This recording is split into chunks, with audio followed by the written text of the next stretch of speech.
अस्सलामुअलैकुम फ्रेंड्स, दिली दुआ है कि आप सब खुश रहें, आबाद रहें और खुशियाँ बांटते और समेटते रहें। तो दोस्तों, जैसा कि आपको थंबनेल से पता चल ही चुका होगा कि आज का व्लॉग है ईद के हवाले से और हम जा रहे हैं ईद की कुछ शॉपिंग पेंडिंग थी वो करने के लिए। और पेंडिंग होने की ना मेन रीज़न तो ये थी कि हमें ईद वेकेशंस ही बहुत लेट हुई हैं। यानी आज है पहली छुट्टी और कल है अब ईद। और आप सोच रहे होंगे कि पहले क्यों नहीं पूरी कर ली ईद शॉपिंग। तो भाई एक्चुअली आजकल वेदर कंडीशंस इतनी टफ़ हैं कि जॉब से आकर तो बिल्कुल भी हिम्मत ही नहीं होती कहीं भी जाने की। और मैं तो बिल्कुल एग्जॉस्ट हुई हुई होती हूँ। पता नहीं अब मेरा ही ये हाल है कि या फिर गर्मी ने सबको ही बेहाल करके रखा हुआ है। पर जो भी हो, ईद शॉपिंग के बिना तो अधूरी ही है। सो हम आज जो कुछ थोड़ी बहुत चीज़ें रह गई थी वो पूरी करने निकले हैं।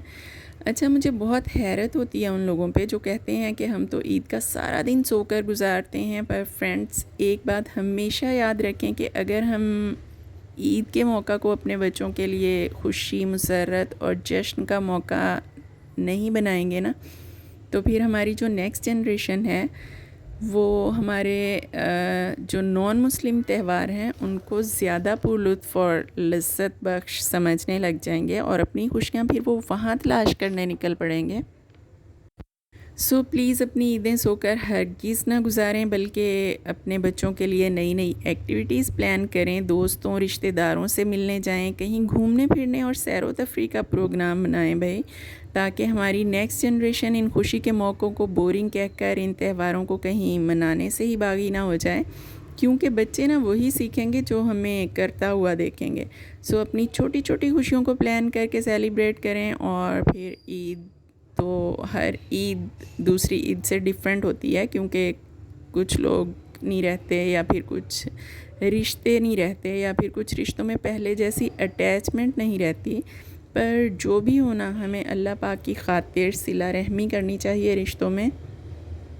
और मेरी तो दिली दुआ है कि अल्लाह पाक रिश्तों में हमेशा प्यार और मोहब्बत कायम रखे और ज़िंदगी का साज़ हमेशा यूं ही बजता रहे, क्योंकि ज़िंदगी तो हर हाल में गुजारनी ही है। और आप जो भी कर लो, सबको तो कभी भी राज़ी नहीं रख सकते, क्योंकि वो आपने सुना ही होगा कि जो खुश हुए वो अपने नहीं थे और जो अपने हुए वो कभी खुश ही ना हुए।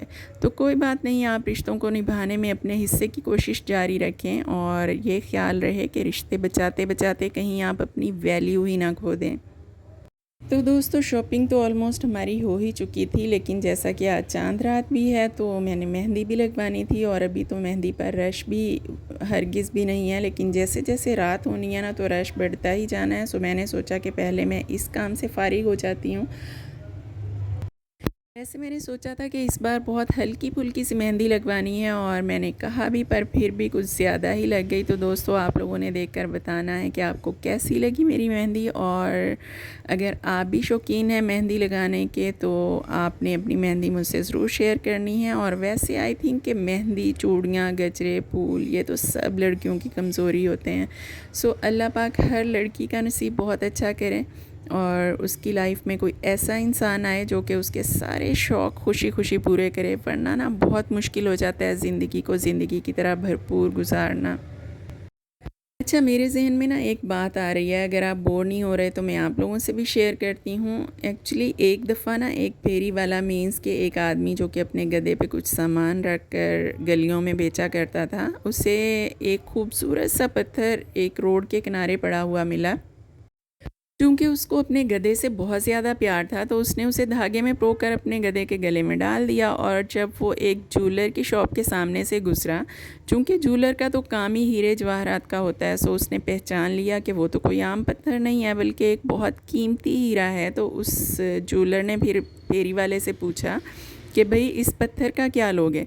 अब फेरी वाला सीधा साधा अनपढ़ सा इंसान था, उसे तो कुछ पता ही नहीं था कि कीमती पत्थर है और इसकी कीमत करोड़ों रुपए है। सो उसने अपनी अक्ल के अकॉर्डिंग उसे बोला कि भाई, मैं तो पूरे 2 रुपए लूँगा। जूलर बहुत चालाक था, उसने सोचा कि अगर मैंने फ़ौरन 2 रुपए दे दिए तो फेरी वाले को तो शक हो जाएगा। सो उसने चालाकी से कहा कि नहीं भाई, मैं तो इसका सिर्फ 1 रुपया दूँगा। ने जब ये सुना तो उसी वक्त टूट गया और टुकड़े टुकड़े होकर ज़मीन पर बिखर गया। जूलर को बहुत गुस्सा आया। उसने कहा कि कामकल पत्थर, मैं तो तुम्हें इज़्ज़त देना चाहता था, इस गधे के गले से उतार कर तुम्हें किसी मलका के हार में लगाता या फिर किसी बादशाह के ताज में लगाता, पर तुझे तो इज़्ज़त रास ही नहीं आई। तो पता है हीरे ने क्या बोला? उसने कहा कि कमज़फ मैं नहीं बल्कि तुम हो, क्योंकि फेरी वाला तो अनपढ़ था, मासूम था, मुझे पहचान ही नहीं सका, तो उसको तो मेरी कीमत का पता ही ना चल सका। पर तुम तो जूलर हो, तुम्हें तो पता था कि मेरी क्या कीमत है, और इसके बावजूद तुमने मेरी कीमत सिर्फ़ 1 रुपया लगाई और मुझे इस कदर बेवकूफ़ कर दिया। मेरी गैरत ने यह गवारा ही नहीं किया कि मैं इतना सस्ता बिक जाऊँ, और मैं तो दुनिया का सबसे मज़बूत तरीन पत्थर हूँ, पर तुम्हारी नाकदरी ने मुझे तोड़कर टुकड़े टुकड़े कर दिया है। तो दोस्तों, ये वाक़या सुनाने का मकसद सिर्फ़ ये है कि बेटियाँ भी ऐसी ही होती हैं कि अगर किसी नाकदरे के हाथ में चली जाएँ ना तो टूट कर बिखर जाती हैं। इसीलिए माँ बाप बेटी के नसीब से डरते हैं कि पता नहीं बेटी का नसीब इसे कहाँ ले जाए। दुआ है कि अल्लाह पाक हर बेटी के नसीब में खुशियाँ ही खुशियाँ लिख दे। तो दोस्तों, यहाँ हम घर आ चुके थे और आपने बताना है कि आपको मेरी मेहंदी कैसी लगी।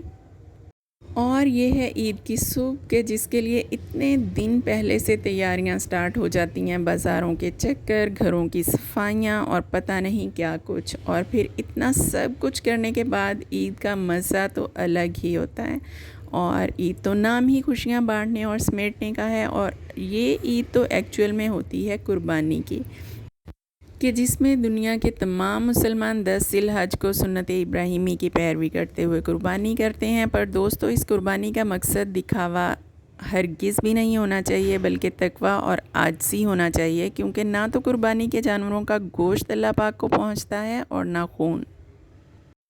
अगर कुछ पहुंचता है तो वो है सिर्फ़ और सिर्फ तकवा। दुआ है कि अल्लाह पाक सब की कुर्बानी को कबूल फरमाए। और याद रखें दोस्तों, हमें सिर्फ जानवरों को ही कुर्बान नहीं करना होता, बल्कि क्या ही अच्छा हो कि अगर हम अपनी ज़िद, अना, हसद और बदगुमानी को भी कुर्बान कर दें। प्लीज़ अपने दिल साफ़ करें ताकि कुर्बानियाँ कबूल हो जाएं। तो ये थे हमारे ईद डेज़, और हमेशा की तरह एंड हुई ईद और एक बार फिर से स्टार्ट हो गए वर्किंग डेज़। और वक्त की ना यही खूबसूरती है कि ये ठहरता नहीं है, अच्छा हो या बुरा हर हाल में गुजर ही जाता है। तो यहाँ मैं थी स्कूल में, एक बार फिर से ज़िंदगी की दौड़ में मसरूफ़। और मसरूफ़ियत तो ख़ुद अल्लाह पाक की बहुत बड़ी नेमत है। आपको बिला वजह की सोचों से छुटकारा मिल जाता है, और सारा दिन काम में बिज़ी रहने की वजह से एक तो रात में नींद बहुत पुरस्कून आती है, और सेकेंडली लोगों की नेगेटिविटी को सोचने की फ़ुर्सत ही नहीं मिलती।